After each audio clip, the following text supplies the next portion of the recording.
এই মাসেতে একটি রাত্রি শবে কদর নামটি যার।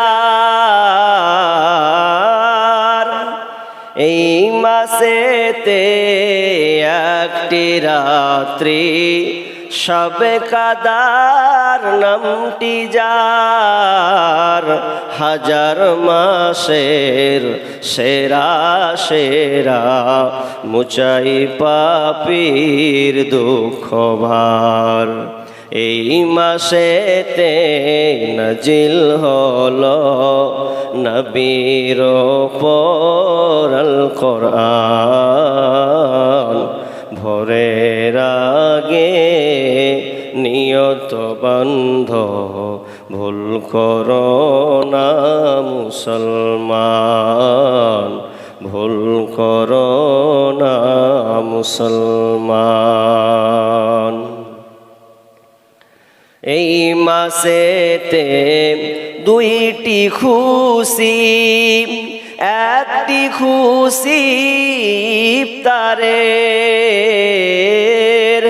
এই মাসেতে দুইটি খুশি, একটি খুশি ইফতারের। অপরটি হয় আল্লাহর দিদার, অপরটি হয় আল্লাহর দিদার রোজ হাসরের প্রান্তরে। এত সুন্দর মধুর ডাকে যে জন সদা লুকিয়ে থাকে, রোজ হাসরে কাঁদবে সেদিন পাবে না কো আল্লাহর দার। ভোরের আগে নিয়ত বন্ধ ভুল করো না মুসলমান, ভুল করো না মুসলমান। জন্নাতেরি ৮ দরজা, রাইয়ান নামের একটি দ্বার। জন্নাতেরি ৮ দরজা, রাইয়ান নামের একটি দ্বার। সেই দ্বারেতে যাবে কেবল যারা আল্লাহ রোজাদার। রোজাদারের মুখের ঘ্রাণ বৃক্ষ নাভি খুশবু সমান। তাই তো এদের তো আদর করেন প্রভু রহমান। ভোরের আগে নিয়ত বন্ধ ভুল করো না মুসলমান। ইসলামেরই পৈগাম নিয়ে আসছে ধরায় রমজান। ভোরের আগে নিয়ত বন্ধ ভুল করো না মুসলমান, ভুল করো না মুসলমান। যখন রমজান মাস এসে যায়, ইজা দাখালা রমাদান, যখন রমজান মাস চলে আসে, ফুতিহাত আবওয়াবাস সামা, তখন আসমানের দরজাকে খুলে দেয়। ওয়া গুল্লিকাত আবওয়াবাল জাহান্নাম, এবং জাহান্নামের দরজাগুলোকে বন্ধ করে দেয়। ওয়া সুলসিলাতিশ শায়াতিন, এবং শয়তানকে জিনজির দিয়ে বেঁধে দেওয়া হয়। কারণ এই রমজান মাসটার এত গুরুত্ব দিয়েছেন আল্লাহ, এত গুরুত্বপূর্ণ মাসটা দিয়েছেন যাতে করে আমার বান্দারা এই রমজান মাসের নেকিকে যেন তারা লুটে নেয়, ইবাদত করে যেন তারা পাপ মুক্ত হয়ে যায়। রমজান মাসটা এত গুরুত্বপূর্ণ, এত কিছু হওয়ার পরও শেষে শয়তানকে পর্যন্ত জিনজির দিয়ে বেঁধে দেয় যাতে শয়তানের প্রচারণায় পড়ে, শয়তানের পাল্লায় না পড়ে, তারা যেন খারাপ কাজে না চলে যায়। এই জন্য আল্লাহ এতগুলো ব্যবস্থাপনা করেছে। তবে একটা প্রশ্ন আসবে, মৌলভী সাহেব আপনি হাদিস শোনালেন, তবে একটা প্রশ্ন, রমজান মাস আসছে, তাও তো অনেক মানুষ দেখছি চুরুক চুরুক বেরি টানছে যে।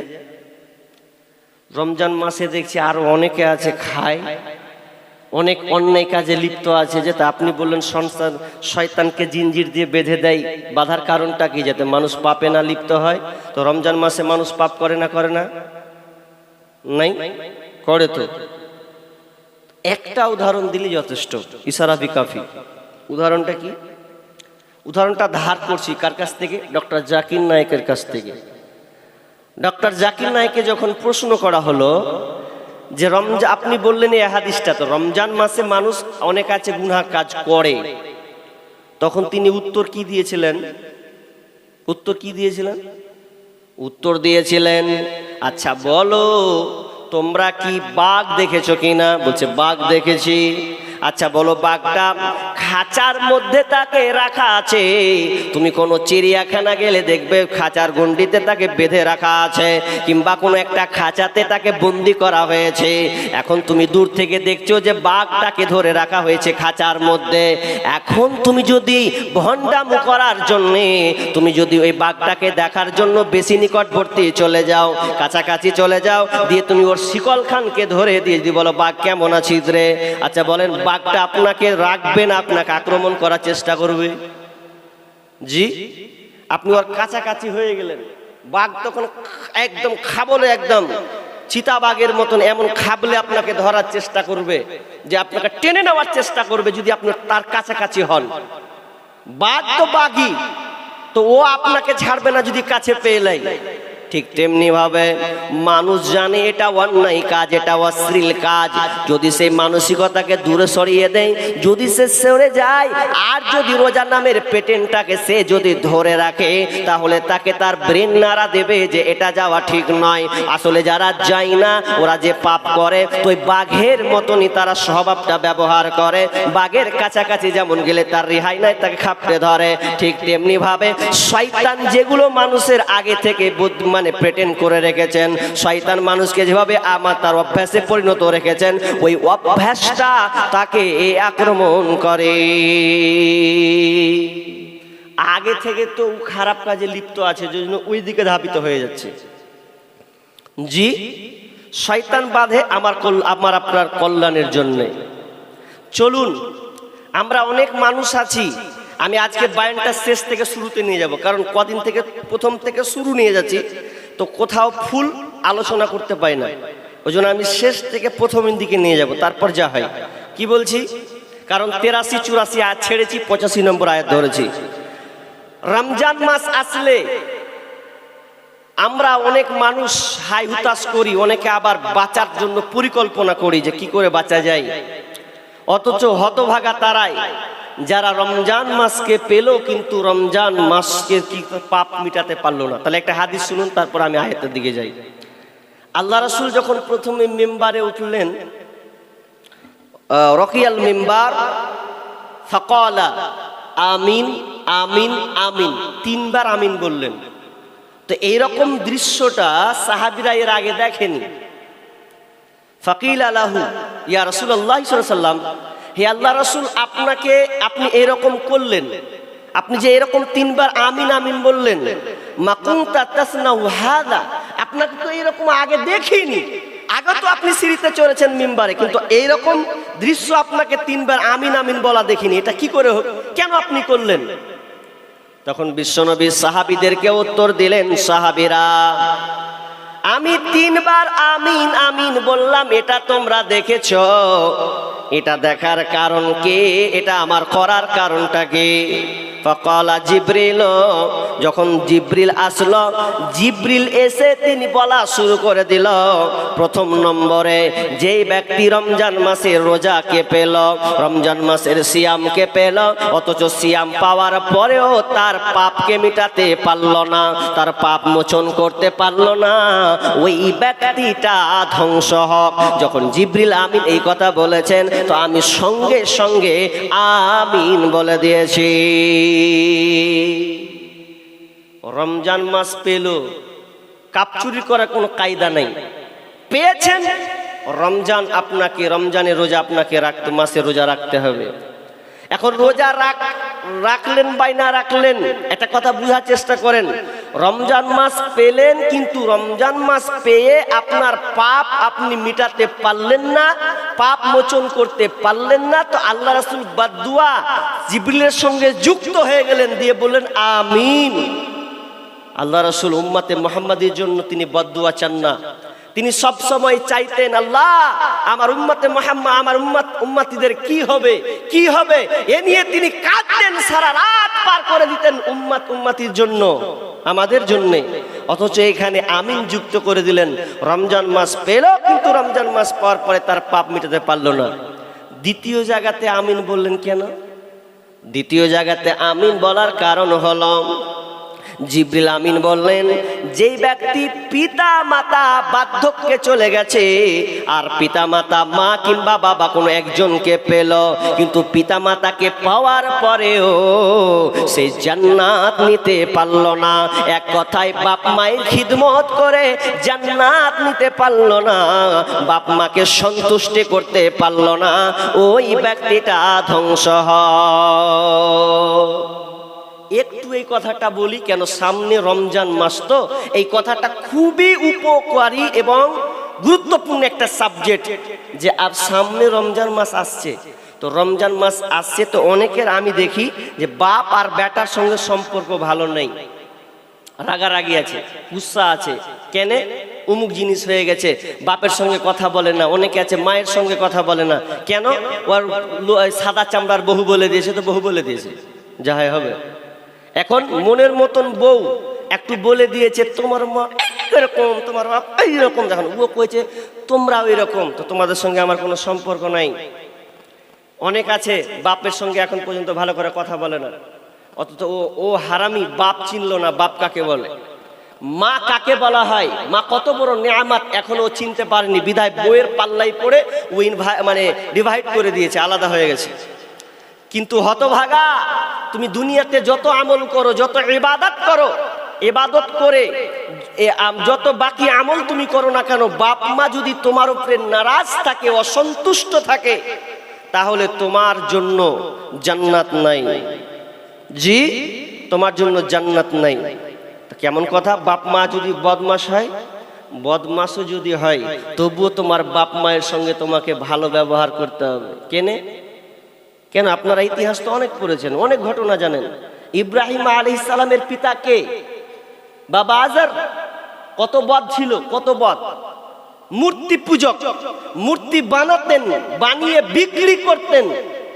ইব্রাহিম আলাইহিস সালাম বলতেন আব্বা এই কাজটা শিরক, এটা করিয়েন না। জি, আল্লাহ তো একজন, অনেক শিরকের ব্যাপারে বুঝাতেন, জি আল্লাহ সম্পর্কে বুঝাতেন। এরপরেও তার আব্বা আজর বলতেন, বেশি যদি ভেদার করতে আসি তো তোর চুড়ে দেবো, একদম মাথায় ফাটিয়ে দেবো, বেশি যদি বকতে আসি তো একবার খুন করে দেবো। জি, তবু ইব্রাহিম আলাইহিস সালাম বলতেন আব্বা ঠিক আছে, আমি তোমাকে বিরক্ত করলাম না। এক কথায় আপনি পিতা মাতাকে শাসন করতে পারবেন না, এই অধিকার আপনার নেই।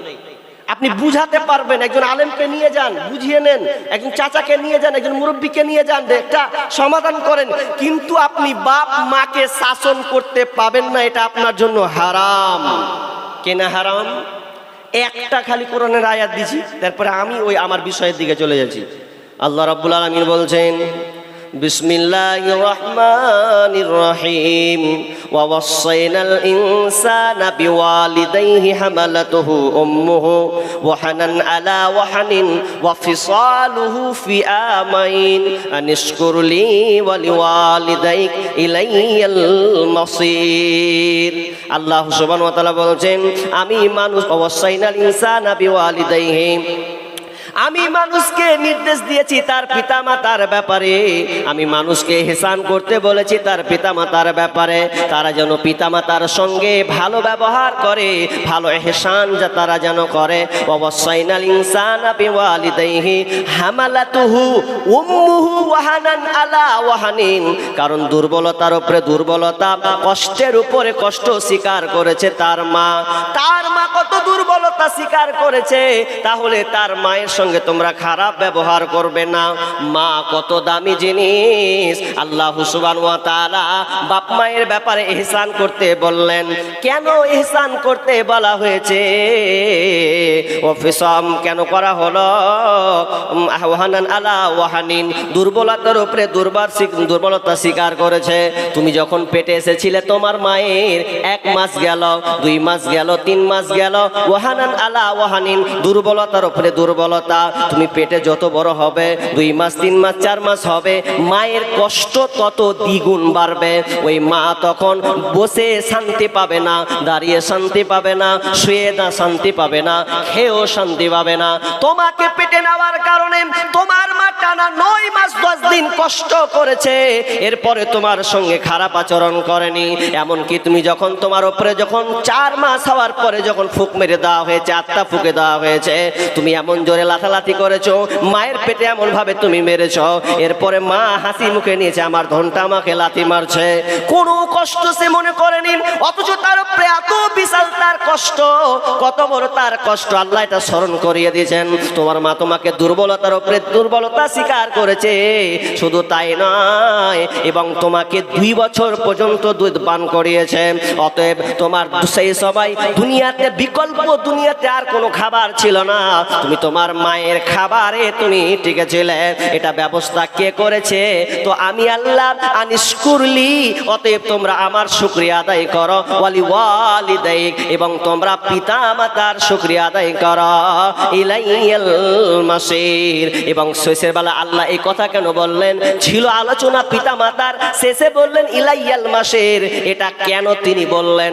আমি বসলাম, বসে পর্যবেক্ষণ করলাম, কেন আল্লাহ এটার সঙ্গে শেষে সম্পর্ক করে দিলেন ইলাইয়াল মাসির। তার মানে আল্লাহ বলতে চাইলেন, ওরে পৃথিবীর মানুষ, তোমরা যারা পিতামাতার সঙ্গে খারাপ ব্যবহার করছো, আমি বলে দেওয়ার পরেও তুমি যা তা করে উড়িয়ে দিলে, মায়ের সঙ্গে খারাপ দুর্বলতা ব্যবহার করা নাতিজাকে সেই দিন যখন তুমি কবরে আসবে, ইলাইয়াল মাসির, আমার কাছে যেদিন আসবে, সেদিন হারে হারে বুঝিয়ে দেব মা বাপের সঙ্গে খারাপ দুর্বলতা ব্যবহার নাতিজাকে।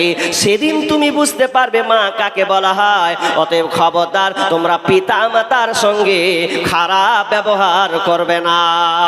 পিতা মাতা খুবই দামি জিনিস। অনেকের বাপ মা নেই। একবার দেখেন তো, আমরা অনেক মানুষ আমরা এখানে বসে আছি, অনেক মা বোন বসে আছে, যার পিতা মাতা নাই, এবং যার আছে আমি তাকে বলবো, যার পিতা মাতা নেই তার কাছে যাও, গিয়ে তুমি ওকে মনের কথা জিজ্ঞেস করো, মা নেই বাপ নেই কেমন লাগছে? তো ও মন খারাপ করে বলবে, আমার আব্বা নাই, আমার মা নাই, যদিও আমার মা বদ হলেও আমার মা হলো আমার প্রাণ। মা ডাক বললে যেন প্রাণটা জড়িয়ে যায়। অথচ অনেক মানুষ আছে বাপ মাকে নারাজ করে নিজেকে বড় বাহাদুর মনে করে। আমার আদরেরই মা, তোমায় ছাড়া একা ঘরে শান্তি লাগে না। আমার আদরেরই মা, তোমায় ছাড়া একা ঘরে শান্তি লাগে না। ওরে মায়ে ছাড়া সন্তানের ব্যথা অন্যে তো বুঝে না মা গো। ওরে মায়ে ছাড়া সন্তানের ব্যথা অন্যে তো বুঝে না মা গো। আমার আদরেরই মা, তোমায় ছাড়া একা ঘরে শান্তি লাগে না। আমার আদরেরই মা, তোমায় ছাড়া একা ঘরে শান্তি লাগে না।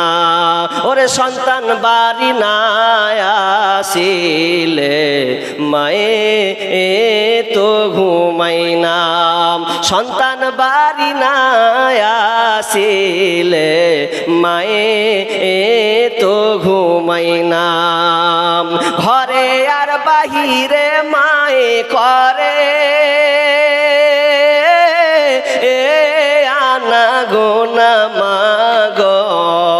ঘরে আর বাহিরে মায়ে করে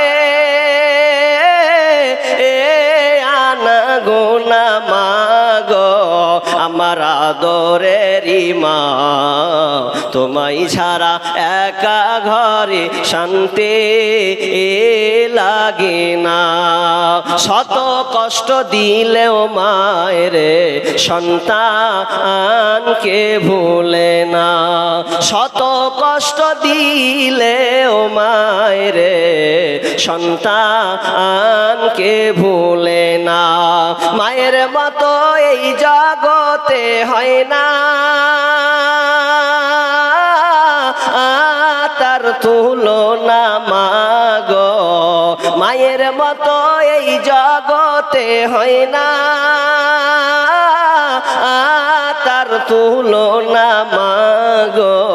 আমার আদরেরই মা, তোমায় ছাড়া একা ঘরে শান্তি লাগে না। ওরে মায়ে ছাড়া সন্তানের ব্যথা অন্যে তো বুঝে না মাগো। আমার আদরেরই মা, তোমায় ছাড়া একা ঘরে শান্তি লাগে না। 3-4 বছর আগে ফেসবুকে একটা পোস্ট দেখছিলাম, ফেসবুকে একটা ভিডিও ভাইরাল হয়েছিল। ওই ফেসবুকের মধ্যে একটা করুণ দৃশ্য, যদি আপনি লাইভ ভিডিওটা দেখেন আপনারও চোখে পানি আসার কথা। যদি আপনি প্রকৃতপক্ষে মা বাপকে ভালোবাসেন, ঘটনাটা কি? ঘটনাটা এরকম, 3টা ছেলে আছে ওই বুড়ি মার। 3টা ছেলে লালন পালন করে মানুষ করে বড় করে বিবাহ শাদী দিয়ে তার পোতা নাতি সব কিছু হয়ে গেছে। এখন ছেলেগুলো বড় হলো। ওই বৌমার একটা প্ল্যান করলো, এই বুড়িমার জ্বালায় সহ্য হয় না, আমাদেরকে শুধু খালি ভেদার ভেদার ঘনার ঘনার করতে থাকে।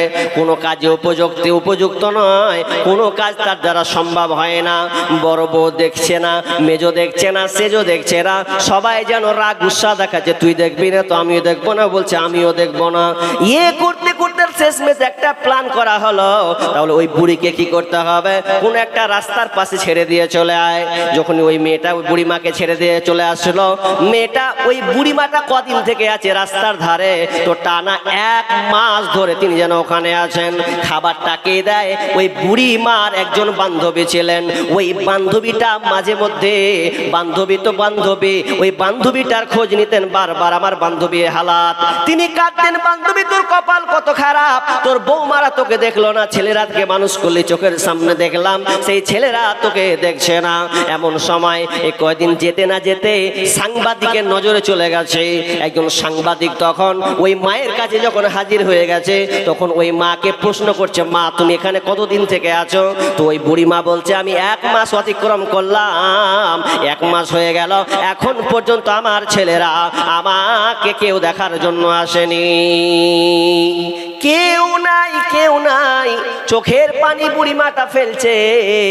এমন সময় সাংবাদিকের যেন রাগ হয়ে গেল, কেমন ছেলেরে মাকে ফেলে রেখেছে রাস্তার ধারে। তখন সহ্য করতে না পেরে ওই সাংবাদিক তখন মাকে একটা কথা বলে দিল।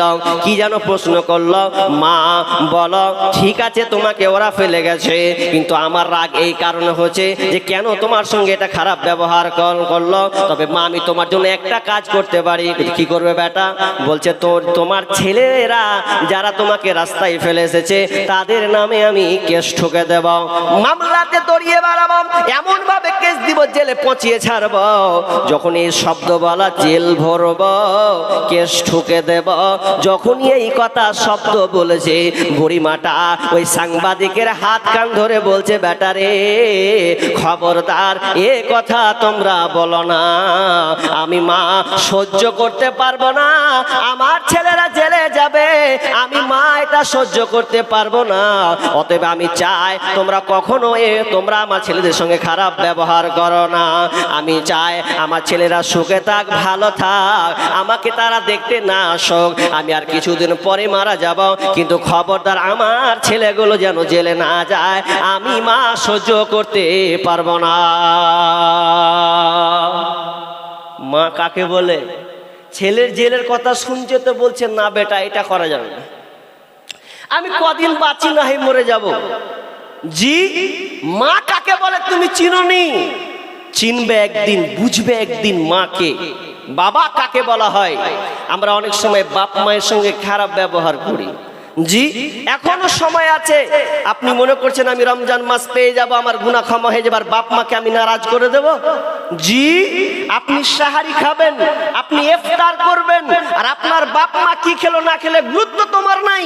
শুনে রাখো, ওই সিয়ামের তোমার 5 পয়সা লাভ নেই। তুমি ভালো ভালো খাবে আর তোমার মা আব্বা কষ্টে ভুগবে, ছেলে মেয়ে আনন্দ ফুর্তি করবে। জি, এ আল্লাহ কল্যাণ বয়ে নিয়ে আসবে না। তো রোজা সামনে আসছে, রমজান মাস আমাদেরকে রাখতে হবে। রমজান মাসের কত গুরুত্ব আপনি কয়েকটা হাদিস বললে আপনি বুঝে ফেলবেন। আমাদেরকে খুব কষ্ট মনে হচ্ছে যে রমজান মাস করবো, এটা খুবই কষ্টকর মনে হচ্ছে। জি, আসলে এটা কষ্ট নয়। যারা আমরা এখনো রোজা রাখছি না, মনে করছি অবহেলা, করব না, গ্যাসের নাম দিয়ে দেব, এ হয়েছে সে হয়েছে। দেখবেন রোজা খালি আসতে দেন, অনেক মানুষ আছে রোজা করবে না, গ্যাস আর পারি না, ওর গ্যাস বেহরা আলো, ওর ফুল ভোল্টেজ হয়ে গেল, এখন রোজা করবে না। তাই যারা করতে পারবেন না তাদের জন্য আবার কোরআনে বলা আছে, বলছি একটার পর একটা। তো আপনাকে রাখতে হবে, কারণ সিয়ামটা আমাদের জন্য খুবই সহজ করে দিয়েছেন, খুবই সহজ। এবং রমজান রোজা যদি আপনি রাখেন তো এত কল্যাণ, এত উপকার, বিজ্ঞানী পর্যন্ত মাথা নত করেছে রোজার কাছে। জি, একজন বিজ্ঞানী, জাপানের বিজ্ঞানী, এর আগে আমি একটা বই পড়েছিলাম, বৈজ্ঞানিক মোহাম্মদ সাল্লাম, বইটাতে অনেক কিছু তথ্য আছে। তো 2016 সালে ইসিনোরি ওসিমি একজন জাপানি বিজ্ঞানী, তিনি 2016 সালে নোবেল পুরস্কার পেয়েছিলেন। নোবেল পুরস্কার কিসের ভিত্তিতে? তিনি অটোফেজি, অর্থাৎ শরীরের, অটো বলা হয় নিজে, ফেজি মানে হচ্ছে খেয়ে নেওয়া, খাওয়া, জি অটোফেজি। তো এর উপরে গবেষণা করে তিনি নোবেল পুরস্কার পেয়েছিলেন। কারণ রোজা কত মারাত্মক, কত ফজিলতপূর্ণ, মানুষের জন্য উপকার। কিন্তু অনেক মানুষ আমরা মনে করছি ডায়াবেটিস রোগী আছে না, অনেক আছে না নাই? ডায়াবেটিস রোগী আপনি যদি রোজা রাখেন তো ইনশাআল্লাহ আপনার এ রোগ ভালো হবে। এটা আমার কথা নয়, ইসিনোমি বিজ্ঞানী তিনি বলছেন। কারণ এবং যাদের ক্যান্সার হয়েছে, ক্যান্সারওয়ালা মানুষও যদি এই রোজাটা রাখে, ওর ক্যান্সার ধ্বংস হয়ে যাবে। কেন? কারণ মানুষের শরীরে মরা কোষ তৈরি হয়, ওই কোষগুলো যখন রোজা রাখবে তখন ওই কোষগুলোকে খেয়ে নেয়, ধ্বংস করে দেয়। শুধু তাই নয়, মানুষ 11 মাস খায়, তো 11 মাস খেয়ে খেয়ে খেয়ে খেয়ে তার মানে এই পাকস্থলী বা নল দিয়ে খাবার যে একটা কি হয়, ময়লা জমে। কেমন দেখবেন আপনাদের বাড়িতে যদি কোনো নালা থাকে, নালা বুঝেন তো আপনারা, কিংবা ছাদের পাইপ, পানি পড়ে না, বড় করে পাইপ দেন, পাইপটার দিকে লক্ষ্য করবেন, যেই পাইপ দিয়ে 1 বছর টানা যদি পানি পড়ে, তো পাইপ ধরে ধরে ধরে ধরে আবর্জনা থাকে না, দেখেছেন আবর্জনা থাকে না, আবর্জনা, ও আবর্জনাটা কেন? ওটা পানি গিয়ে গিয়ে একটা আবর্জনা হয়ে যায়। ঠিক মানুষের এই খাদ্য নালী দিয়ে খাবার গিয়ে গিয়ে পাকস্থলীর জায়গাটা একটা নোংরা আবর্জনা তৈরি হয়। যখন আপনি রোজা 12 ঘন্টা 14 ঘন্টা না খেয়ে থাকবেন, তখন এটা ক্লিয়ার হয়ে যাবে, পরিষ্কার হয়ে যাবে। কত গুরুত্বপূর্ণ, আমরা রোজা রাখতে পারছি না। অথচ আগের যখন দ্বিতীয় শাবান মাসের 2য় হিজরিতে রোজা ফরজ করে দেওয়া হলো, এরপরে রমজান মাসে করা হয়েছে, তখন প্রথম লগ্নের রোজাটা খুবই ভারী ছিল। কেমন ভারী ছিল জানেন? কত কঠিন। আমার জন্য তো আল্লাহ সহজ করে দিয়েছেন। উম্মতে মুহাম্মাদি বা আল্লাহ রাসূলের জামানায় প্রথমে খুব কঠিন ছিল। কেমন কঠিন? একজন সাহাবীর নাম, যে আপনি হাদিসটি পাবেন বুখারী, আবু দাউদ, বারা ইবনে আযিব রাদিয়াল্লাহু তাআলা আনহু হাদিসটি বর্ণনা করছেন। ওই হাদিসটিতে আপনি পাবেন কি, যে কায়েস ইবনে সিরমা বলে একজন সাহাবী, তিনি রোজা রেখে দিনের বেলাতে মাঠ গেছেন, চাষি মানুষ, আনসারি সাহাবী, চাষ করছেন। তো চাষ করতে করতে করতে করতে এক সময়তে ওই মাগরিব হয়ে গেল, ক্লান্ত শরীর, তো এবার ইফতার করবে। তো ইফতার করার সময় এবার বাড়িতে গিয়ে বিবিকে বলছে, বিবি রে, দে কিছু খাবার থাকলে দে। তো খাবার থাকলে দে যখন বলছেন, স্বামী আমার বাড়িতে কোনো খাবার নাই, কি করে তুমি ইফতার করবে, কোনো তো খাবার নাই।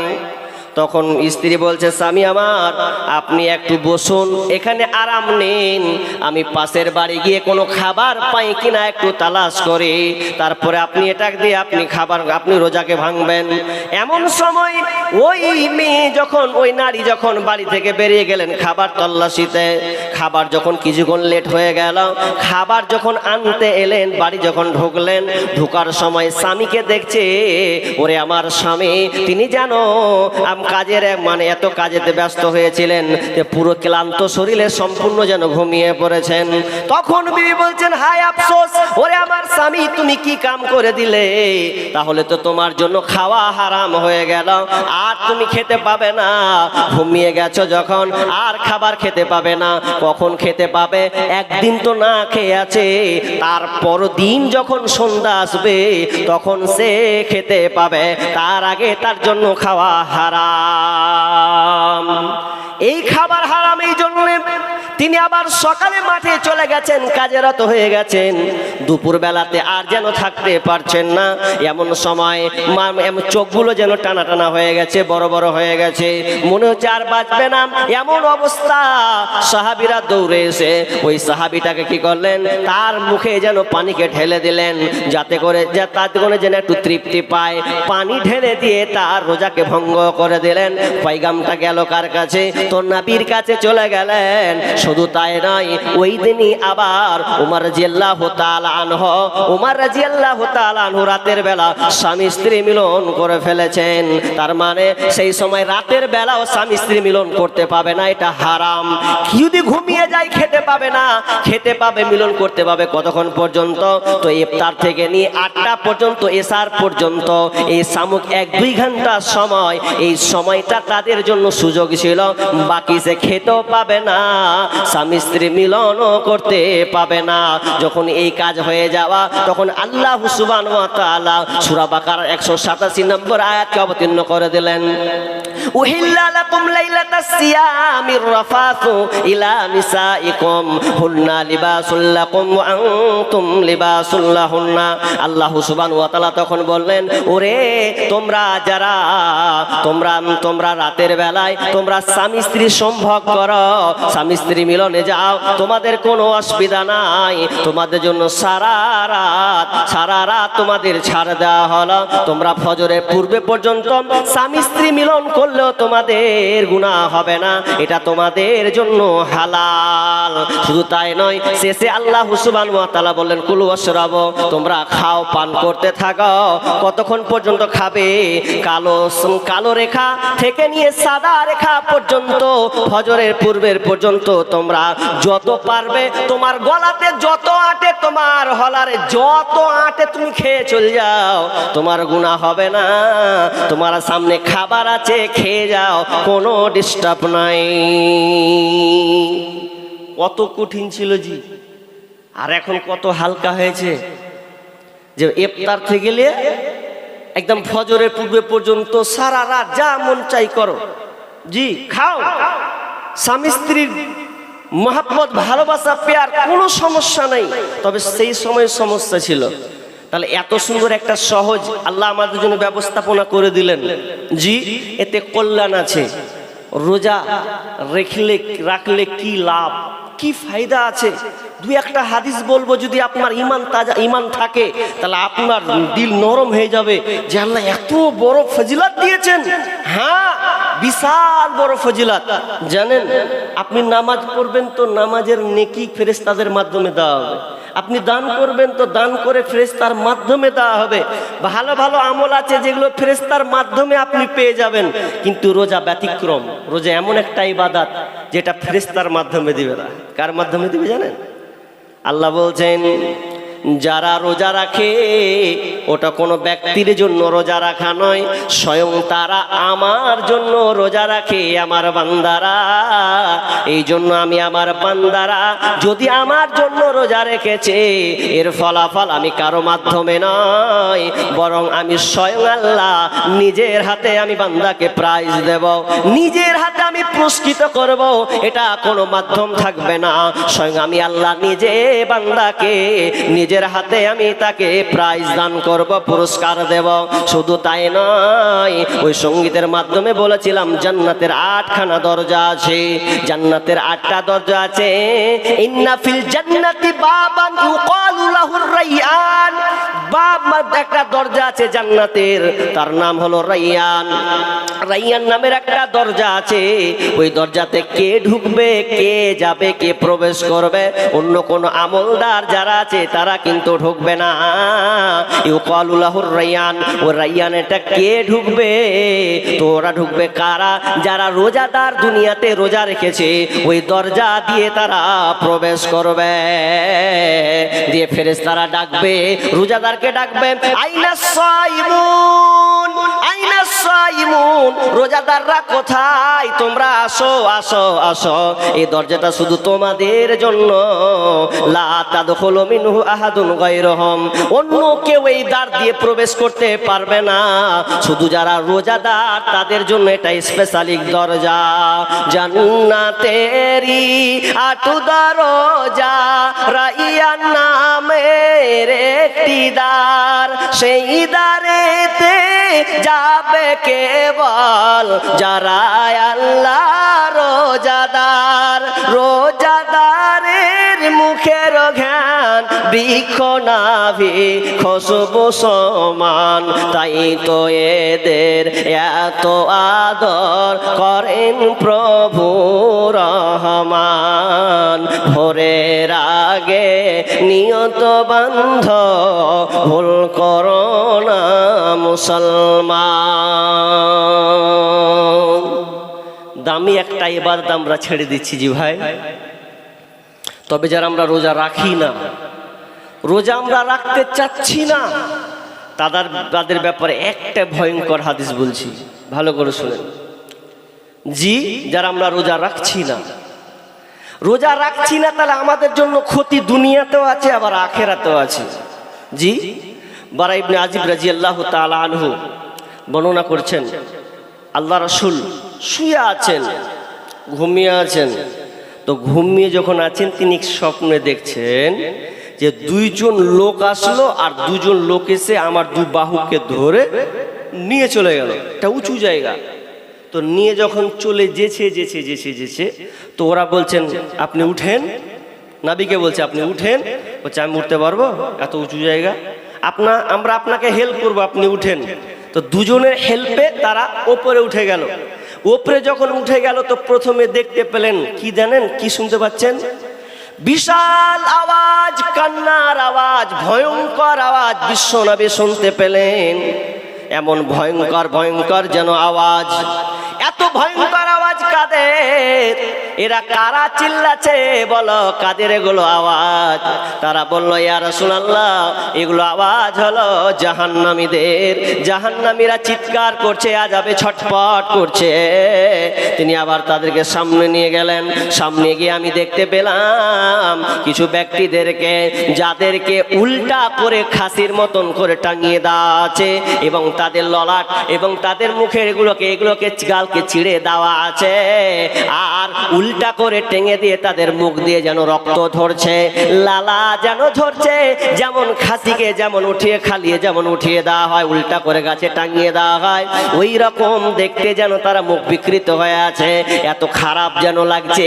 আর মুখ দিয়ে কষ বের হচ্ছে, লালা বের হচ্ছে, রক্ত ঝরছে, দেখে যেন কতটা ভয়ঙ্কর লাগছে। তো বলছেন ওরা কারা, এদের শাস্তি কেন এমন, কি কারণে এদের শাস্তি দেওয়া হচ্ছে?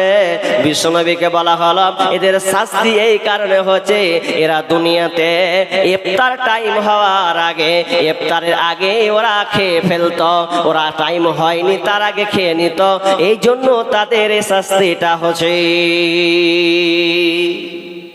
ইফতারের আগে খেয়ে নিত, ইফতার করে নিত জি।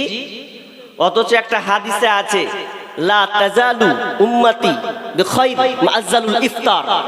আল্লাহ রাসূল বলছেন আমার উম্মত ততদিন কল্যাণ পাবে, আমার উম্মত ততদিন কল্যাণে থাকবে যত তারা তাড়াতাড়ি ইফতার করবে, জলদি ইফতার করবে, তত কল্যাণের মধ্যে থাকবে। জি, তত তারা কল্যাণের মধ্যে থাকবে। তো এখানে তাড়াতাড়ি করতে বলছে আর আগে ইফতার করে নিচ্ছে, তার কথার মধ্যে পার্থক্য আছে। পার্থক্যটা কেমন আপনাদের বলছি। তাড়াতাড়ি অর্থ এই নয় যে আপনি আগে খেয়ে ফেলবেন, রোজা ভাঙবেন, এটা নয়। মায়েদের একটা ভুল আছে। কি ভুল? আমার মা বোনেরা ভুল করে এটা। আল্লাহ রাসূল বলছেন যত তাড়াতাড়ি ইফতার করবে তত তাড়াতাড়ি আমার উম্মত কি থাকবে? কল্যাণের মধ্যে থাকবে। তো তাড়াতাড়ি ইফতার মানে কি? আজান দিবে না, টাইম হবে না, চাটা অনুযায়ী তার আগে খেয়ে নেবো? জি না, ওটা নয়।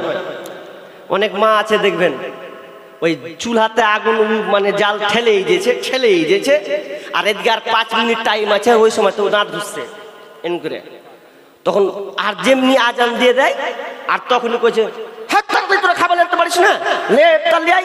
তো ও ভাগ করে তাড়াতাড়ি বিসমিল্লাহ করে খেতে লাগলো। এর নাম তাড়াতাড়ি লয়। অনেক মা বোন আছে তাড়াহুড়া করে ওই সময়তে খাবার লেগে। তো তোমাকে তো আগে হুঁশ করা দরকার যে জাল ঠেলছি আর 5 মিনিট বাকি আছে। তো এই 5 মিনিটের জন্য জলদির মানে অর্থ হলো 5-10 মিনিট আছে, উজু থাকো, দাঁতল করে নিচ্ছ, উজু থাকো, সুন্দর করে রেডি থাকো, খাবার নিয়ে থাকো, ইফতার নিয়ে থাকো। যেমনি টাইম হবে তুমি জাল ঠেলো না, আর এদিকে ইফতার নিয়ে রেডি থাকতে হবে। কিন্তু আমার মা বোনদের ভুল কি হয়, যে ইফতার করবে খুব মানে ওই সময়তে তাড়াহুড়া লাগে, লিয়াই না রে, তাদের লিয়ে আনতে পারিস না, তোর গেলে তো রাঁধছি রে, এরকম। কিন্তু এটা ঠিক নয়। জি, এটা গেল। আর দ্বিতীয় কথা হলো যে হাদিসটা আপনারা শুনলেন যে যার মানে তাড়াতাড়ি ইফতার করার কারণে ও শাস্তি হচ্ছে, তাহলে আপনি বলুন তো যারা রোজা রাখে না তাদের হালাত কি হবে? এমনকি মা বোনদেরও হালাত হবে। বলছে আমরা কেন টানছেন, ওরা রোজা রাখবে তা আমরা কি করবো? হ্যাঁ, আপনি অপরাধী। কেমন অপরাধী? আপনি অপরাধী হবেন না, তবে আমার কথাটা শুনতে হবে। অনেক আপনাদের স্বামী আছে দেখবেন, যাদের স্বামী এরকম আছে যে দিনের বেলা খায়, আছে না নাই? ভাত দে, তা না আপনি কইছে ওরে আমার স্বামী খাবে তো রাধি দুটা। এখন স্বামীর মহব্বতে রাঁধছেন আর জাল মারছেন, দুপুরের বেলা দিন দুপুরে যাতে ভাত দিচ্ছেন, লাও খাও, আর পাখা ঘুরেছে খাও খাও, আর মন থেকে আর ঘৃণা জন্মায় না, খাও। হ্যাঁ, এবার যদি এরকম হয় আপনি বলেন তুমি কেমন জি দিনের বেলাতে গপ গপ করে গিলছো, একটু লজ্জা লাগে না? মুসলিম কি করতে হয়েছে? তুমি মুসলমান, তুমি দিনের বেলাতে খেয়ে রোজা রাখতে পারো না? আপনি বলেন, বুঝান, তাহলে আপনি অপরাধী হবেন না, এটা বলেন। আর যদি বলেন যে আমি যদি বলতে যাই তাহলে তো উহাকে আনলিমিটেড দিবে, যদি বলতে যাই তাহলে অ্যাকশন মারতে যাবে। তখন কি করতে হবে? রাগ করে ভাত রাঁধেন, ভাত দেন, আর মনে মনে বলেন কোন চামারের যে ছিল, কোন কার ঘরের পাল্লাতে পড়েছে, দিনের বেলা রোজার সময় রাঁধতে হবে, যা খা। মনে আপনি ঘৃণা করেন যে কেমন স্বামী পেয়েছি যে ও দিনের বেলাতে ভাত খাবার খেয়েছে, ও রোজা রাখে না। যদি আপনি আপনার স্বামীকে প্রকাশ্যে না বলতে পারেন তা আপনি অন্তত মন থেকে ঘৃণা করেন যে আমার স্বামীটা ভুল করছে, এটা ঠিক নয়, তাহলে আপনি ওই মানে লিস্টে আপনার নাম থাকবে না, আপনি অপরাধী হবেন না। আপনার স্বামীকে পাকড়াও করা হবে, আপনাকে হবে না, তবে মন থেকে ঘৃণা করা লাগবে। জি, এটা আপনাকে ভালোভাবে দেখভাল করতে হবে। তো আজকে আমরা রমজান মাস রোজা ইনশাআল্লাহ সামনে পাবো, এটাকে আমাদের রাখতে হবে। রোজা 12:30 বেজে গেল নাকি? হ্যাঁ, 12:30 বেজে গেছে, ওই জন্য লোক সব দেখছি হাওয়া পালিয়ে গেছে। জি, যাই হোক, আমি আলোচনা করছিলাম সিয়াম সম্পর্কে আরো অনেক তথ্যবহুল কথা আছে, আমি লম্বা করছি না। যদি শুনতে মন চাই তবে শেষে বলার চেষ্টা করছি। তবে উঠে যখন যাচ্ছেন ভাই, আপনারা অবগত আছেন এটা এই মাদ্রাসা বানাত অর্থাৎ মহিলাদের, জি মহিলাদের মাদ্রাসা কত যে গুরুত্বপূর্ণ আপনাকে আমি কি দিয়ে বুঝাবো, জি আমার জ্ঞানের বাইরে, তবু আপনাকে বুঝাচ্ছি। এই মহিলা মাদ্রাসাগুলা এত দামি, এত গুরুত্বপূর্ণ এই জন্য কারণ মা বোন এমন একটা দামি জিনিস যে এই মেয়ে বা এই মায়ের কাছ থেকেই আমরা ভালো সন্তানের জন্ম হওয়া বা ভালো আলেম তৈরি হওয়া, ভালো মাস্টার তৈরি হওয়া একজন মায়ের কাছ থেকেই হবে। তাহলে একটা মা যদি সুন্দর হয়, তার শিষ্টাচার, আদব কায়দা, তার দ্বীনি চর্চা এটা যদি তার মধ্যে থাকে, তাহলে ওই মায়ের কাছ থেকে আল্লাহ তাআলা আল্লাহওয়ালা দিনদারি মানুষ দিবেন। তাহলে দ্বীনি শিক্ষার কত গুরুত্ব আছে মেয়েদের। জি, ভালো আলেম কোনোদিন গাছে ধরবে না, ভালো মাস্টার কোনোদিন আপনার কাঁঠাল গাছে হবে না, হবে তো মায়ের কাছ থেকেই আসবে। জি, নারীর পেট থেকেই জন্ম নেবে। অতএব এই বানাতিয়া মাদ্রাসাগুলো খুবই গুরুত্বপূর্ণ, যে আপনাকে ভাষায় প্রকাশ করতে পারবো না। অতএব আমি কিছুক্ষণের জন্য চাইছি, 12:30 বেজে গেছে, মানুষের ধৈর্য হারিয়ে ফেলেছে বিধায় আমি আপনাদের বলতে চাচ্ছি, আমি অধম, আমি একজন মুসাফির মানুষ। জি, আর মুসাফিরের দোয়া আল্লাহ তাআলা কবুল করেন, এই অর্থে আমি আপনাদের কাছে কিছু হাত পেতে দিচ্ছি আপনাদের কাছে, যদিও আপনাদের ধৈর্যের অনুকূলের বাইরে চলে গেছে এই জন্য। তবে মা বোনরা মাশাআল্লাহ আমার বাম দিকে তারা যথেষ্ট পরিমাণে বসে আছেন, তারা ধৈর্য দেখিয়েছেন। তো আমি ওই মা বোনদের বলবো যে এরকম কেউ আছেন যে আজ শেষ রজনীতে রাত 12:30 প্রায়, এই শেষ রজনী প্রায় তাহাজ্জুদের সময়ের কাছাকাছি চলে আসছে। জি, যে সময় আল্লাহ 7 আসমান থেকে প্রথম আসমানে নেমে আসেন, কেউ আছেন এরকম যে আপনি এই গুরুত্বপূর্ণ একটা সময়ে আপনার মায়ের জন্যে, কেউ বাবার জন্যে 500,000 টাকা করে দিবেন। আপনারা তো হিদায়াতুল ইসলাম শেখের হাতে অনেক লম্বা লম্বা দান করেছেন, আমি লম্বা দান নিব না। তবে এই রকম আছেন, দেখেন তো আপনার মা আপনার বাপ যদি দুনিয়ায় থাকে, আপনার বাপ মায়ের যদি কিছু হয়, তাহলে আপনাকে ভালো লাগে না যে বাপ মাকে চল হসপিটাল নিয়ে যাই? আপনার ভেতরটা ছিনিমিনি করে, কখন আমার বাপ মা সুস্থ হবে, ভালো হবে। যাদের বাপ মা নেই, কবরস্থ হয়ে গেছে, কবরটা ভয়ঙ্কর একটা জায়গা। আপনার পানে তারা চেয়ে আছে, তারা বলছে যে আমার সন্তানেরা কি আমার জন্য দান করবে না, আমার মেয়ে কি আমার জন্য দান করবে না? জি, তারা ত্রাহি ত্রাহি করছে, আপনাদের পানে চেয়ে আছে। যারা মা বাবাকে ভালোবাসেন, সন্তানকে ভালোবাসেন, এরকম কোন আল্লাহর বান্দা, কোন আল্লাহর বান্দি আছেন যে আপনি অন্তত 500,000 টাকা করে মিনিমাম 30 পারা কোরআন, এই 30 পারা কোরআন 30 জন ব্যক্তি কেউ আছেন যে 1000 টাকা করে দিবেন? এইরকম লোক 1000 টাকা দেনেওয়ালা। শেষ ভালো যার, সব ভালো তার, কামিয়াব কামিয়াব। শেষে কি হয় আল্লাহু আলাম, আমি আপনি কতক্ষণ আছি তার গ্যারান্টি নাই। জি, বলুন কে আছেন? 30টা লোক আল্লাহর বান্দা, আল্লাহর নেকবান্দি, 30 জনের কাছে আমি চাইছি, বেশি নয়, 1000 টাকা করে। আর যদি আপনাদের কষ্ট হয়, আপনাদের লক্ষ্মী ভান্ডারের টাকা পেয়েছেন 1500 টাকা, 1000 পেয়েছেন, 500 বৃদ্ধি হয়েছে, 1500 হয়েছে, একবার বলুন না যে দিলাম, সামনে টাকা তুলবো, এই 1 মাস পরে আসবে লক্ষ্মী ভান্ডার। যারা পাচ্ছেন, আমি 1000 টাকা ওখান থেকে আমার মায়ের জন্য দিয়ে দিলাম। আছেন এরকম দেনেওয়ালা 30 জন ব্যক্তি যে 1000 টাকা করে দিবেন? দেখি কোন আল্লাহর বান্দা, কোন আল্লাহর বান্দি আছেন। আমি শেষের বেলাতে 1000 টাকা দিলাম, একটু হাত তুলে আসেন যে আমি আমার মায়ের জন্যে, আমি আমার বাবার জন্যে, আব্বার জন্যে দিলাম। যে আব্বা আমার কবরে আছে, গোরস্থানে, জি কবরে শায়িত আছে, এরকম আছেন কেউ? দিবেন? 30টা লোক বলুন। আপনারা উঠে চলে যাচ্ছেন কেন ভাই? আমি তো ছেড়ে দেব। জি, আসলে কালেকশনের ধারা শুনতে হতে হতে মানুষ ধৈর্য হারা ফেলেছে। তো আমি সময় নষ্ট করব না, আমি 5-10 মিনিট আপনাদের কাছে লিখি, 5-10 মিনিট আপনাদের কাছে লিখি। কেউ আছেন বলুন এরকম যে আপনি দিবেন 1000 টাকা? বাহ, আঞ্জুরা খাতুন একজন, তিনি দিচ্ছেন, মাশাআল্লাহ, হায়াকাল্লাহ, বারাকাল্লাহ, আল্লাহুম্মা সাল্লি আলাইহা, আল্লাহুম্মা বারিক আলাইহা। আমার একজন কোন মা, কোন একজন বোন, তিনি 1000 টাকা পাঠালেন। বলুন কে আছেন? শেষ ভালো যার, সব ভালো তার, আমি তার জন্য প্রাণ খুলে দোয়া করব।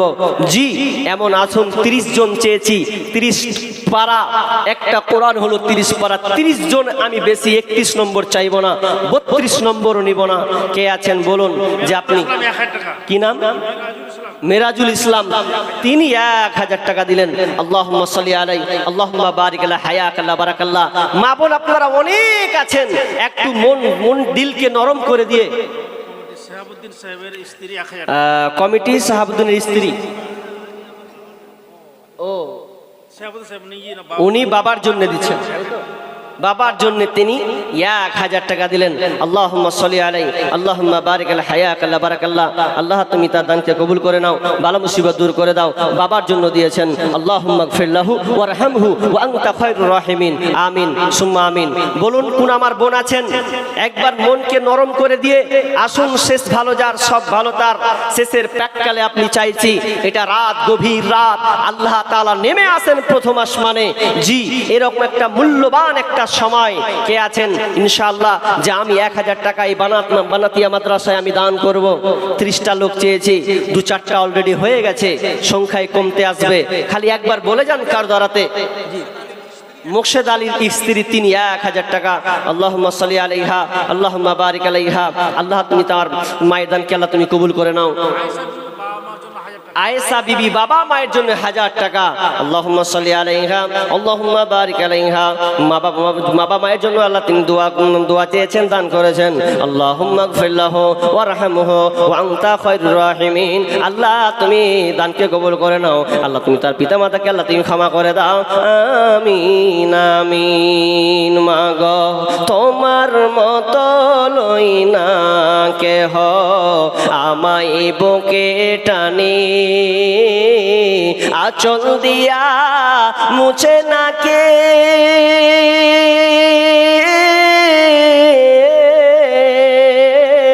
আঁচল দিয়া মুছে না কেউ আমার চোখের পানি। হাইরে মা জননী আমার, হাইরে মা জননী, চইলা গেলা কোন জানায় আমায় নিলানা। পথে বইসা কান্দি আমি, নাই রে ঠিকানা। জীবন আমার যাইব কেমনে,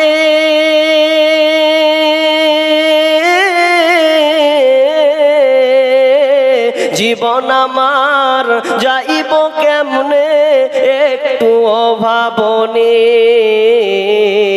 হাইরে মা জননী আমার, হাইরে মা জননী, হাইরে মা জননী আমার, হাইরে মা জননী।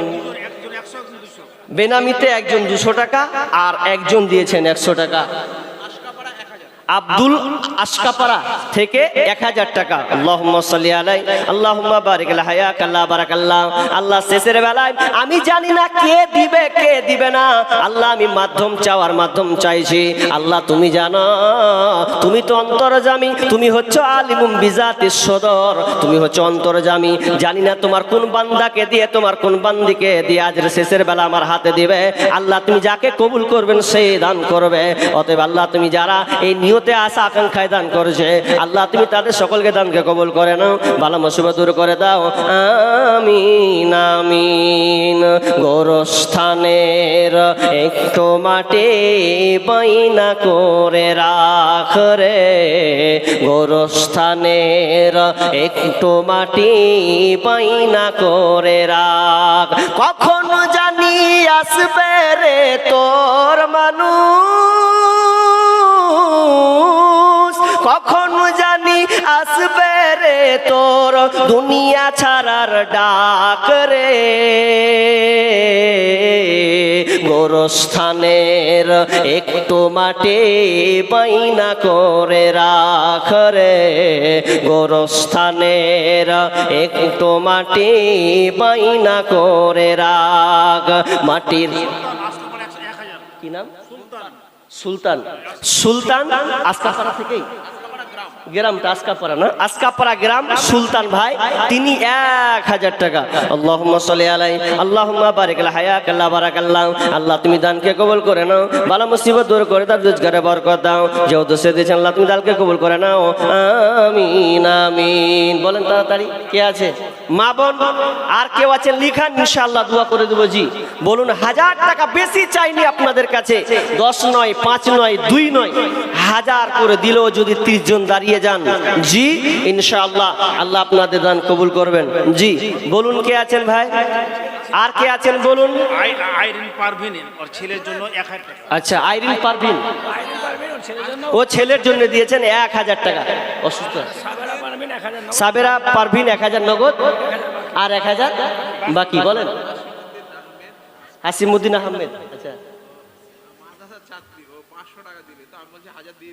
ও মাদ্রাসার ছাত্রী, তো উনার কেউ কে এসছে? উনার তোমার বাবা এসছে? আচ্ছা, আর 500 টাকা যদি আবদার করি তোমার বাবা দিতে পারবে না? পারবে? মেয়ে বলছে পারবে, দিয়ে দেবে। মাশাআল্লাহ মাশাআল্লাহ, আল্লাহুম্মা সাল্লি আলাইহি, আল্লাহুম্মা বারিক আলা হায়াকাল্লাহ বারাকাল্লাহ। আল্লাহ তুমি তোমার দানকে কবুল করে নাও। রব্বুল আলামিন, তার মেয়ে আল্লাহ এই প্রতিষ্ঠানে পড়াশোনা করছে, আল্লাহ আল্লাহ তুমি তার ব্রেনটাকে তুমি বাড়িয়ে দাও। আল্লাহুম্মা ফাক্কিহু ফিদ্দিন, আল্লাহ তুমি তাকে দ্বীনের জ্ঞানকে বৃদ্ধি করে দাও।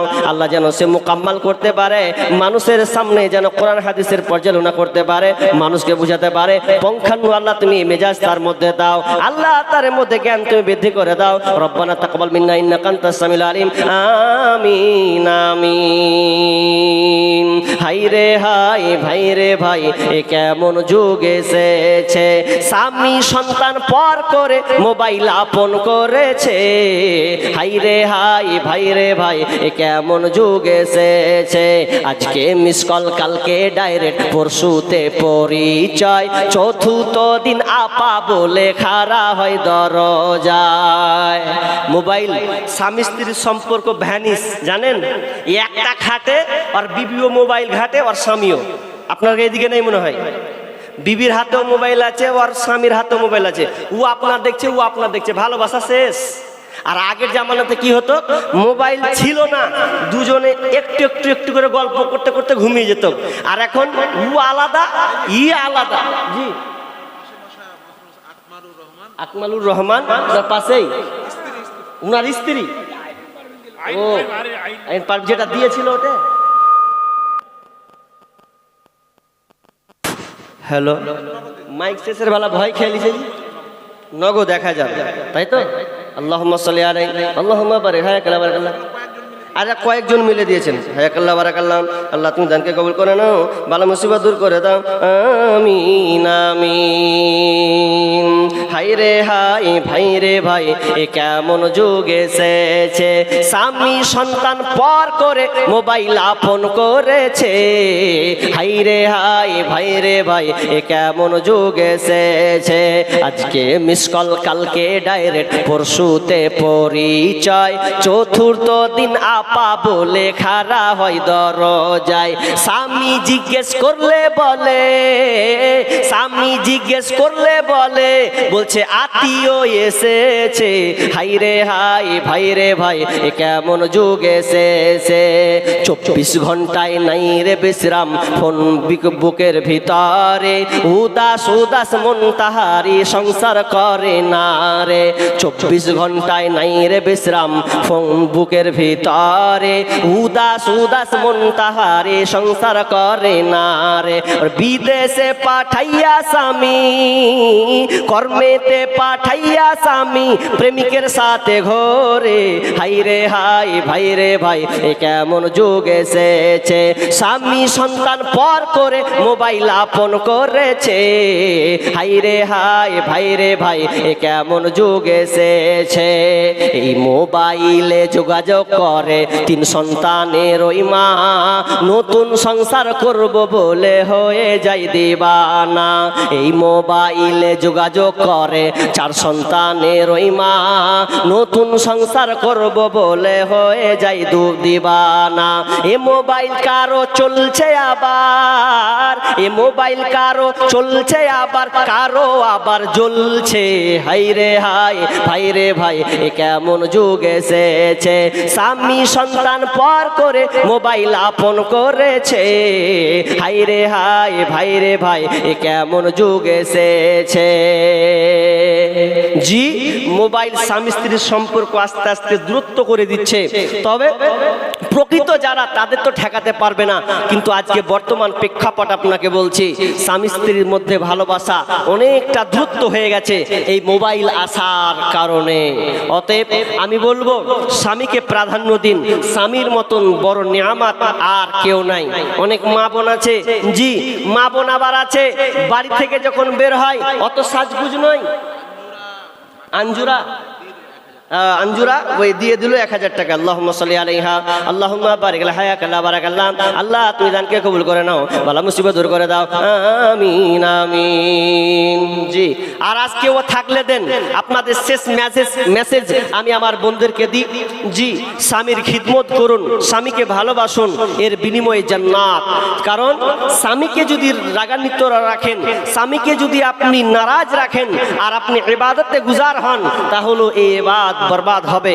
অতএব স্বামীকে মূল্যায়ন করুন, স্বামী বাড়ি আসলেই মুখে হাসি ফুটান, মুখের ভালোবাসার মুখ দিয়েই তাকে আপনি আপনার গম্ভীরতা, আপনার ভালোবাসা বহিঃপ্রকাশ করুন, যাতে আপনার স্বামী আপনাকে এক চান্সে দেখলেই যেন খুশি হয়ে যায় যে আমার বিবি একখান পেয়েছি রে।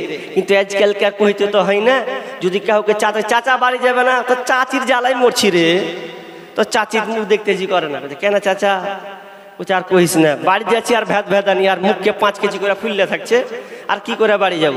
জি তো একটা ছেলে নতুন বিয়ে করেছে, তো ওকে বলছে চ বাড়ি যাবি না, হ্যাঁ তো বাড়ি যাব না, তোরা জায়গা যা। জি এটি এখন মহিলাদের কত 2600 টাকা মহিলাদের তরফ থেকে এসেছে, জি 2600 টাকা। তো 2600 হলো, এদিকে যদি 800 দেয় তাহলে কত হবে, 3000 হবে, 3000 হবে। তো 3000 লয় যদি আর 2600 না, তা আর 2400 দিলে 5000 হবে নাকি, আর 2400 যদি হয় 100 করেও যদি 24 জনা দিয়ে দেন তাহলে অলরেডি এখানে 5000 টাকা হয়ে যাবে। জি 5000 হয়ে যাবে। কে আছেন একবার দেখেন না, শেষ মৌকা কি, একের লাঠি 10-এর বোঝা। জি ক্ষুদ্র ক্ষুদ্র দানি অনেক বৃদ্ধি হয়ে যাবে। জি তো আর 2400 টাকা আবদার করছি আপনাদের কাছে, দিয়ে আমি এখান থেকে ইতি করে দেবো ইনশাআল্লাহ। 2400 টাকা যারা আছেন উভয় ছেলে মেয়ে সবাইকে বলছি, আর মাত্র 2600 হলো, আর 2400 টাকা আমি আপনাদের কাছে আবদার করছি নগদ, যেন আমি জানতে পারি যে নগদ এই মুহূর্তে 2400 টাকাটা উঠলো, যেন আমি আমার কানে পৌঁছে যায়। জি বলুন কে আছেন, দিচ্ছেন দান যত দিবেন আল্লাহ আপনাকে দিবেন, কারণ দান আল্লাহকে দিলে কমে যাবে না, আল্লাহ আপনার মনের অবস্থা দেখবেন। জি 9200 ডিউ তো লেখা আছে। ও মেয়েদের তরফ থেকে 9200 টাকা ডিউ পেলেন, ডিউ আর নগদ পেয়েছি ওটা, তাই তো। তো আমি আর শেষের বেলাতে 2400 টাকা, শেখ বলছিলেন 2400 দিলে 5000 হয়ে যাবে, তো আমি ওই 2400 টাকাটাই আপনাদের কাছে কোটাটা পূরণ করতে চাচ্ছি আমার মা বোনদের কাছে। জি বলুন কে আছেন, কে আছেন বলুন, বলুন কে আছেন, দান দেখেন হয়ে যাবে ইনশাআল্লাহ। একটু চেষ্টা করুন, আচলে দেন, হয়তো জিলেপি কিনবেন লাস্টের বেলার, যা বাক থাকে জালসাতে, বাকি জালসাতে দেখা যাবে। তো আজকে 2400 টাকা এই কোটাটা পূর্ণ করে দেন, আমার মা বোনদের কাছে আবদার রাখছি। জি কি বলছিলাম জানো, ছেলেটা নতুন বিবাহ করেছে, এখন ও বাড়ি যেতে চাই না, বলছে আর বাপ মা যে কাকে দেখে দিলে ওর সাদা চামড়া দেখে ঘোড়া ডিম করবো, আমি শান্তি পাই না, বাড়ি যাব না, যাচ্ছি যখন ঠুকুর ঠুকুর মারছে। অথচ আল্লাহ রাসূল বলেছিলেন যুবকদেরকে, যারা বিবাহ করবে তোমরা 4টা জিনিস, মানে পুরুষের গতি 4টা জিনিস দেখে বিয়ে করে, কিন্তু আল্লাহ রাসূল একটার উপরে নির্ভরশীল করেছেন, কোনটা, ওয়ালি দীনিহা, দিনদারি মেয়েকে প্রাধান্য দিতে বলেছিলেন, ফাজফার বিজাতিদ দ্বীন। জি যে মেয়েটার মধ্যে দিনদারিতা আছে ওই মেয়েটাকে ঘরে নিয়ে এসো।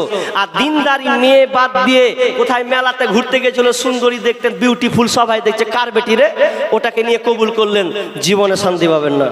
জি তো ছেলেটা গাছের তলে বসে মন খারাপ, তো বলছে এই ভাত করতে আসছিস না, শুনবি তো শুন না, এখান থেকে যা, যে কি কহবি, বলছে বউ আমার কথা শুনে না, মনের জ্বালা এখন আর বন্ধুকে কইছে, বউ আমার কথা শুনে না, করি কি ভাই করি রে, মরি কি ভাই মরি রে, করে কি ভাই করি রে, মরি কি ভাই মরি রে, কত লোকের মরণ হয় শুধু আমার হয় না, বউ আমার কথা শুনে না গো, বউ আমার কথা শুনে না, বউ আমার চোখ রাঙিয়ে কথা কয়, ওরে দেখে লাগে বড় ভয়, বউ আমার চোখ রাঙিয়ে কথা কয়, দেখে লাগে বড় ভয়, বউয়ের জ্বালা প্রাণের, বউয়ের জ্বালা আমার প্রাণে সহে না, বউ আমার কথা শুনে না গো, বিবি আমার কথা শুনে না।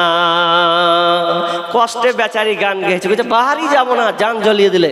এমন যেন না হয় মা বোন, স্বামীকে সদা সর্বদা আপনি খুশি রাখুন, সন্তুষ্ট রাখুন, তাহলে আপনার জন্য জান্নাত। জি, স্বামী খুব দামি জিনিস, পিতামাতার পরে পরে আপনি মূল্যায়ন করবেন স্বামীকে। স্বামী যেমনই হোক আপনি চেষ্টা করতে থাকুন, কোশিশ করুন।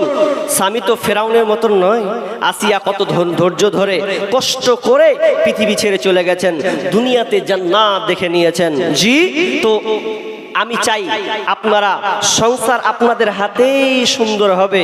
স্বামীরা একটু অনেক সময় মেজাজি হয়ে যায়, কিন্তু আপনি আপনার ধৈর্য দেখিয়ে আপনি সংসারকে গুটানোর চেষ্টা করুন। আমি আর আলোচনা এগুলো এক্সট্রা বলছি মনে হয়, কিন্তু এটা কল্যাণ আছে, যার মা বোন আছে অনেকটাই। তো আমি বলছি আর 2600 টাকা হলো না, হলো না, কমলো, কমলো কিছু, কই 200 টাকা, এটা হাত দিলে, ওটা ওটা পুরুষদের কাছ থেকে দিলে।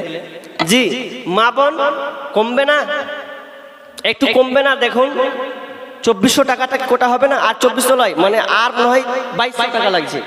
এই 220 টাকা দিয়েছে, 2200 টাকা মতন দেখেন হয়ে যাবে যতগুলো আছে। শুধু আপনাদের অপেক্ষায় যে আপনারাই পারবেন, কারণ পুরুষেরা খুব কম, এরা এখন পারছে না আর পারবেও না, যেগুলো পারার সেগুলো চলে গেছে। তো আপনাদের দিয়েই হয়তো আল্লাহ কবুল করে নেবেন। জি, এটা আমার আশা, এটা আমার ভরসা যে আপনারাকে দিয়েই আল্লাহ কবুল করে নেবেন। আসুন না কেউ 2400 টাকা শেষের বেলা, বেশি নয়, সবাই মিলে একবার বলেন যে 2400 টাকা দেবেন। কেউ আছেন বলুন? জি, কে আছেন বলুন? তোমরা মুসলমানের মেয়ে, তোমরা মুসলমানের মেয়ে, না শুনিবে গান বাজনা, না দেখিবে যাত্রা সিনেমা, কাটবে না কেউ চুলের ডগা হাতে কাচি নিয়ে। তোমরা মুসলমানের মেয়ে, তোমরা মুসলমানের মেয়ে, যাবে না কো স্কুলেতে অসভ্য পোশাক গায়ে দিয়ে, যাবে না কো কলেজেতে অসভ্য পোশাক গায়ে দিয়ে। এর চেয়ে পড়বে কোরআন, তার চেয়ে পড়বে কোরআন মাদ্রাসাতে গিয়ে। তোমরা মুসলমানের মেয়ে, তোমরা মুসলমানের মেয়ে, তোমরা মুসলমানের মেয়ে, তোমরা মুসলমানের মেয়ে। মা বোন বলেন, খালি গাজাল শুনলে হবে? কোটাটা পূর্ণ করে দেন, আমরা এখান থেকে জি বিদায় নিয়ে নেব। বলুন কে আছেন? 2 ঝোঁক মেরে দেন না কেউ যে আমি 500 টাকা দেব। 2-3 জনা যদি ঝোঁক মেরে দেয় তাহলে এখানে মেকআপ হয়ে যাবে। 2-4 জন যদি বলে দেয় যা আমি দিলাম 500 টাকা, জি যাক। যে এরকম মা বোন নাই? জি, সাহাবী মহিলাদের মতন আছেন, অবশ্যই আছেন। বলেন কে আছেন? ভাই যিনি লিখছেন তাড়াতাড়ি আসবেন। জি, সময় ক্রস করে দিয়েছে অনেকটা, তাড়াতাড়ি আসবেন। একবার ওই ছাত্রীদের যদি ছোট যারা আছে ওদেরকে বলুন তাড়াতাড়ি যে যা তোরে 200 টাকা বলাই যা। এরকম মা বোন নাই? অবশ্যই আছে। আল্লাহ আপনাদের হাতকে বৃদ্ধি করবেন, আল্লাহ আপনাদের হাত দিয়ে বরকত বাড়িয়ে দেবেন। জি, তাড়াতাড়ি বলুন কে আছেন আল্লাহর হস্তে। কার প্রেমেতে ভুলে রইলে আল্লাহর ইনশান, না মানলি ফরমান রে তুই। কত হলো জি? 200 আনোয়ারা 500, আল্লাহুম্মা সাল্লি আলাইহি ওয়া বারাকাতুহু। দেখতেন একটা ঝোঁক হয়ে গেল, 500 টাকা হয়ে গেল। আর দু তিনজনে যদি ঝোঁক মেরে দেয় যে হামিয়ে দিলাম 500 টাকা, যাক যাক যা হবে হবে। জি হয় দানের রেসারেসি যে একদম এরকম করা দরকার আছে যে জায়গা যখন উনি বলছেন হয়তো মেকআপ আমরাই করে 2-4 জন বলেন কেউ জিতে দিলাম আমি ইনশাআল্লাহ 500 টাকা। দেখেন এই দান আল্লাহ 360 টাকা, এখানে 360 আর 280 টাকা। কত তাহলে কত হলো মনে না? 800 হলো। তাহলে 8 লাগছে কত? হ্যাঁ 800 না, তাহলে 800 টাকা। 500 টাকা ধরেছিলেন তো নাকি? ওটা নেই, তাহলে 800 টাকা বলুন আল্লাহর রাস্তে। মা বোন বলেন 1600 টাকা, বেশি নয়। দেখেন এ করতে 1 2 5 10 হতেই 16 পূর্ণ হয়ে যাবে। কে আছেন বলেন? আল্লাহর রাস্তে আর 2-4 জন ঝোঁক মারলেই হয়ে যাবে। ভুলবো না, ভোলা যায় নাকি মাহে রমজানের স্মৃতি, এই মাসেতে কত ফজিলাত জানো কি মুসলিম জাতে। ভুলবো না, ভোলা যায় নাকি মাহে রমজানের স্মৃতি, ভুলবো না, ভোলা যায় নাকি মাহে রমজানের স্মৃতি। আল্লাহর সে পবিত্র কালাম মহাগ্রন্থ আল কোরআন, কি মহিমা এই মাসে হয়েছে তার আগমন, যার কারণে এত সম্মান দিয়েছেন প্রভু রহমান। রহমত বরকতেরি মাস, জ্বালাও আমলের বাতে।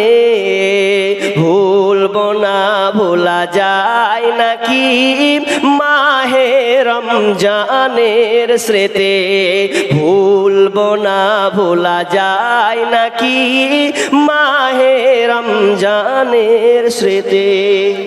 500 আর লতিফা 200, ওই ও নতফুল 500 আর লতিফা বিবি 200 টাকা আর স্বামীর জন্য দিয়েছেন, আর একজন 100 টাকা। তাহলে 500 200 700 800 800 900, জি 900। আর কত লাগছে? 700 লাগছে। 1600 বললেন যে, হ্যাঁ আর 700। দেখি আর 700 হবে কিনা। 700 হবে গো, মনে হয় হবে। দেখেন হচ্ছে হবে 700 হবে, দেখেন জি হয়ে যাবে। আল্লাহ রাব্বুল আলামিন বলছেন বিসমিল্লাহির রহমানির রহিম, আইয়া সাবেরা পারভিন 700। মাশাআল্লাহ। ওহিদুল ইসলাম, রহিদুল ইসলাম বলেন, আসকাপাড়া 2000 টাকা। তাহলে একদিকে কোতকে একদম টেহারা করে থিয়ে দিলে, খালি চিল্লেতে হলো মেলাক্ষণ ধরে। হ্যাঁ জি, কোথায় যে ছিল। আল্লাহু আকবার। তিনি 2000 টাকা মেকআপ করে দিলেন। যাক, তিনি বুদ্ধিমানের কাজ করলেন যে মনে না খুব বমিলে এখন থেকে করছে, কেন বস থাকি, যাক আমি একাই 100। তো যাক, তিনি শেষের বেলায় 2000 টাকা আর আরেকজন দিলেন 50 টাকা। মাশাআল্লাহ, হায়াকাল্লাহ, বারাকাল্লাহ। কোনো খুব খুশি, আল্লাহ তো খুশি খুশি, পাশাপাশি আমিও খুশির সঙ্গে আপনাদের এই জন্য দোয়া যে আল্লাহ আপনাদের দানকে কবুল করুন। আল্লাহ আপনাদের মনের আকাঙ্ক্ষা, বাসনা, আপনাদের ইচ্ছা আকাঙ্ক্ষা, ভালো উদ্দেশ্য আল্লাহ আপনাদের পূরণ করে দিক, বালা মুসিবত দূর করে দিক। আল্লাহ আপনাদের আত্মীয় স্বজন যারা মারা গেছে আল্লাহ তাদের ক্ষমা করে দিক। আল্লাহ বাবা অনেকের মারা গেছেন, কবরবাসী হয়ে গেছে, আল্লাহ তুমি তাদের কবরকে প্রশস্ত করে দাও, জান্নাতি বিছানা বিছিয়ে দাও আল্লাহ। এবং তুমি দুনিয়াতে যারা দান করলে তুমি তাদেরকে সহি সালামতে রাখিও। ছেলে মেয়েদেরকে তুমি আল্লাহ তুমি তাদের হাতে বরকত দান করিও। রব্বানা তাকবাল মিন্না ইন্নাকা আনতাস সামিউল আলিম। আমিন সুম্মা আমিন। জায়েদ আলী 700 টাকা। সাদ্দাম নগদ দিলেন 500 টাকা। মাশাআল্লাহ, আল্লাহুম্মা সাল্লি আলাই, আল্লাহুম্মা বারিক আলা হায়াক আলা বারাকাল্লাহ। আল্লাহ তুমি সকলের দানকে আল্লাহ তুমি কবুল করো। যাক, আমরা এখন আলোচনা শুনলাম, তবে শেষ কথা আমি আমার মা বোনদের বলি, আল্লাহ সুবহানাহু ওয়া তাআলা সূরা বাকারার 184 নম্বর আয়াত তিনি বলছেন, যারা রোজা তো রাখতে বলেছেন, আইয়ামাম মা'দুদা।